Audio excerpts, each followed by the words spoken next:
Bismillahirrahmanirrahim. Assalamualaikum warahmatullahi wabarakatuh. Alhamdulillahi rabbil alamin. Wassalatu wassalamu ala ashrafil anbiya'i wal mursalin. Nabiyyina Muhammadin wa ala alihi wa ashabihi ajma'in. Wa man tabi'ahum bi ihsanin ila yaumiddin. Amma ba'd. Alhamdulillah, tidak lupa untuk selalu bersyukur kepada Allah Subhanahu wa ta'ala atas nikmat dan karunia Allah Subhanahu wa ta'ala.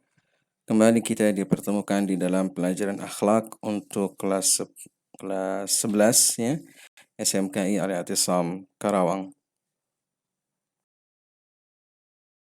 Kita masuk ke dalam pertemuan yang ketiga. Pertemuan yang ketiga, tema kita adalah tentang syarat-syarat taubat.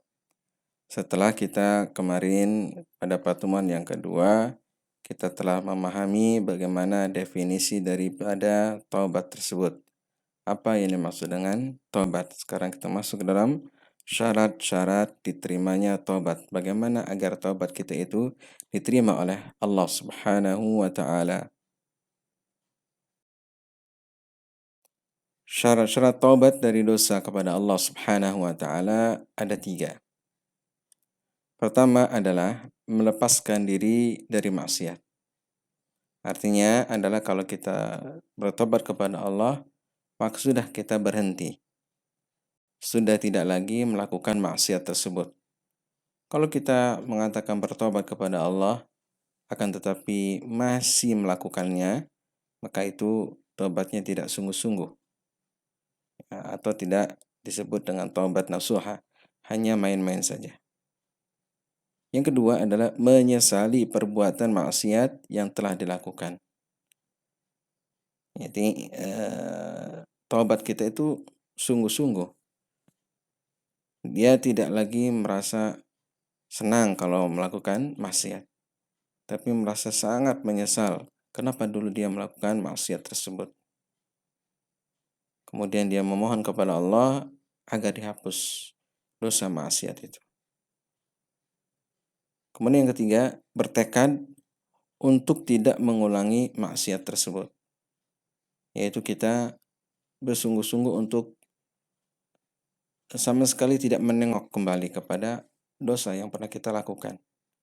Nah, ini bisa dengan beberapa cara. Di antaranya adalah dengan hijrah misalnya. Hijrah ke tempat yang lain yang tidak ada maksiat itu.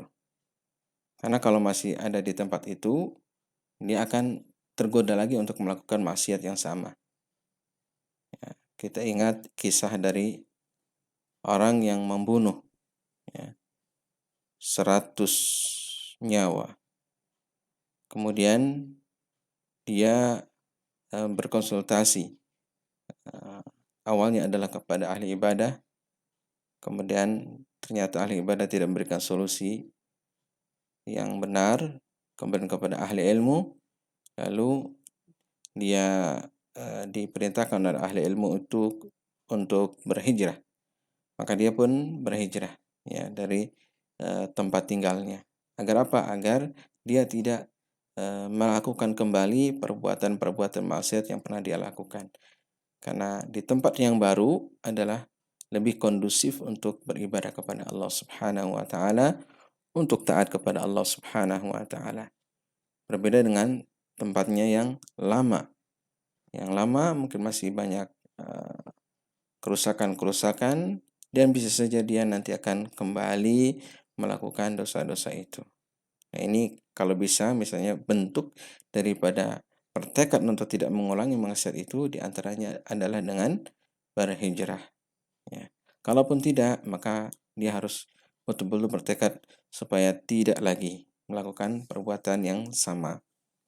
Atau dia mulai menjaga sisi pergaulan dengan teman-temannya yang telah lama, yang telah lalu.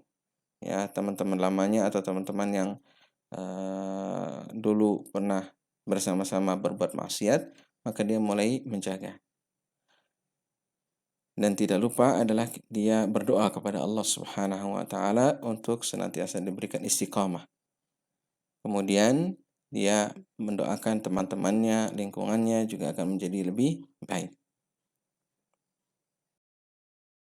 syarat-syarat taubat dari dosa kepada Allah Subhanahu wa taala. Dan Allah Subhanahu wa taala Maha Pengampun, Al-Ghafur. Allah Subhanahu wa taala juga Maha Penyayang, Ar-Rahim. Baik, berikutnya adalah syarat-syarat taubat dari dosa yang berkaitan dengan hak sesama hamba. Kalau tadi dengan hak Allah, bermaksiat kepada Allah. Sekarang bagaimana kalau bermaksiat atau berdosa kepada sesama hamba Allah? Misalnya kita pernah mencuri atau pernah mengambil harta orang lain dengan tanpa hak, atau menyakiti orang lain, atau mencela orang lain, ya, atau mengambil hak orang lain.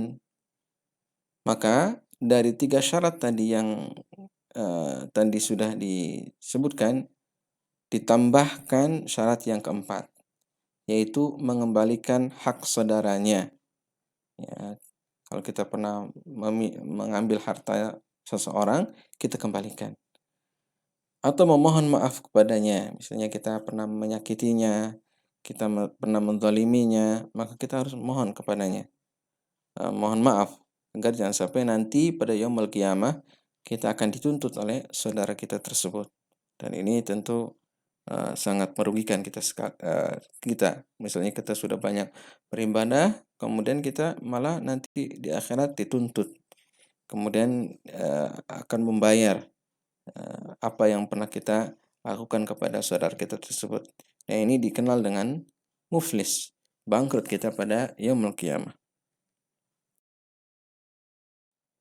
Muflis harus hati-hati. Ya. Bangkrut adalah sesuatu yang sangat-sangat merugikan. Begitu. Ini terakhir adalah kita bacakan hadis Rasulullah SAW tentang muflis, ya, tentang orang yang bangkrut pada yaumul qiyamah. An Abi Hurairah radhiyallahu anna Rasulullah sallallahu alaihi wasallam qala atadruna mal muflis? Qalu al-muflisu fina man la dirham lahu wa la mata'. Dari Abu Hurairah radhiyallahu bahwa Rasulullah sallallahu alaihi wasallam bersabda, tahukah kalian siapa orang yang bangkrut? Al-muflis. Siapa orang yang bangkrut? Qalu, maka mereka para sahabat mengatakan, al-muflisu fina man la dirham lahu wa la mata'. Orang yang bangkrut di kalangan kami adalah orang yang tidak mempunyai dirham, tidak punya uang, wala mata', dan juga tidak mempunyai harta, ya, tidak mempunyai apa-apa begitu, habis semuanya. Faqala, maka Rasulullah SAW mengatakan, innal muflisa min ummati ya'ti yawmal qiyamati bi salatin wa siyamin wa zakatin.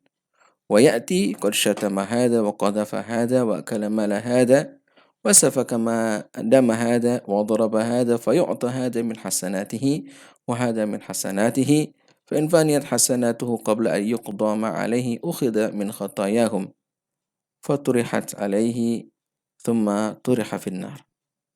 رواه مسلم والترمذي وأحمد. Kata beliau alaihi salatu wassalam, sesungguhnya orang yang bangkrut dari kalangan umatku, umat Rasul alaihi salatu wassalam, berarti di sini mungkin kita di dalamnya. Na'udzubillah. Yaitu seseorang yang datang pada hari kiamat membawa pahala salat, pahala siam, pahala zakat. Akan tapi dia juga pada yaumul qiyamah, ya, dahulu ketika di dunia telah mencela si fulan, kemudian menghina si fulan, memakan harta si fulan, menumpahkan darah si fulan, kemudian juga memukul si fulan, maka diambil, ya, kebaikan-kebaikannya, kemudian diberikan kebaikan-kebaikan itu kepada orang yang telah dia zalimi, orang yang telah dia cela, orang yang telah dia hina, atau orang yang telah diambil hartanya. Apabila kebaikan-kebaikannya itu habis, sebelum selesai dosanya, belum habis dosanya, maka kemudian diambil dari apa? Dari kejelekan-kejelekan atau dosa-dosa orang yang pernah dia sakiti orang yang pernah dia zalimi, orang yang pernah dia ambil hartanya itu, kemudian ditimpakan kepada dirinya, kepada orang yang berbuat zalim tadi. Lalu orang itu dilemparkan ke dalam api neraka. Na'udzubillah. Jadi berhati-hati, ikhwas sekalian, jangan sampai kita merugi. Nah, inilah bahayanya dosa kepada sesama hamba Allah, sesama manusia.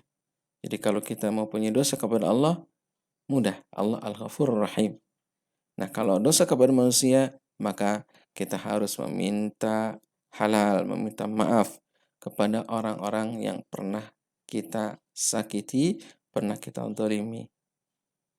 Mudah-mudahan Allah Subhanahu wa taala memberikan taufik kepada kita semua dan memberikan hidayah kepada kita semua untuk senantiasa istiqamah di atas jalan Allah Subhanahu wa taala.